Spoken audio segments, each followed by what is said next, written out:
21-കാരിയായിരുന്ന ആര്യ രാജേന്ദ്രന് കഴിഞ്ഞ ടീമിൽ തദ്ദേശ സ്വയംഭരണ തെരഞ്ഞെടുപ്പിന് പിന്നാലെ തിരുവനന്തപുരം മേയർ എന്നൊരു പദവി CPM കയ്യിലേക്ക് വെച്ചു കൊടുക്കുന്നത്.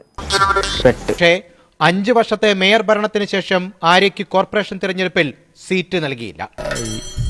പ്രയത്നം കൊണ്ടും കയ്യിലിരിപ്പ് കൊണ്ടും കഴിഞ്ഞ 5 വർഷം കൊണ്ട് CPMന്റെ കയ്യിൽ ഭദ്രമായിരുന്ന തിരുവനന്തപുരം കോർപ്പറേഷനെ ആര്യ രാജേന്ദ്രൻ BJPയുടെ കയ്യിൽ കൊണ്ടുവന്ന് ഏൽപ്പിച്ചു കൊടുത്തു. ഭരണത്തോടെ ചരിത്രത്തിലാദ്യമായി തിരുവനന്തപുരം കോർപ്പറേഷനിൽ കാവിക്കൊടി പാറിയതോടെ നിയമസഭയിലേക്ക് പേര് പോലും പരിഗണിച്ചില്ല.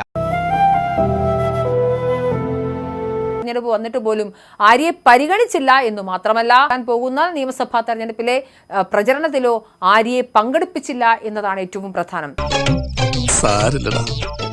നീ എവിടെ പരിപാടി അവതരിപ്പിച്ചാലും ഇത് തന്നെയാണല്ലോ നിന്റെ വിധാന നേതാക്കളൊക്കെ വേദിയിലെത്തി. CPM ജില്ലാ കമ്മിറ്റി അംഗം കൂടിയായ മുൻ മേയർ അപ്പോഴും കസേരയിൽ പോലും ഇരിക്കാതെ ഒരു മൂലയിൽ തന്നെ. ഞാൻ പോയിട്ട് നാളെ വരാം.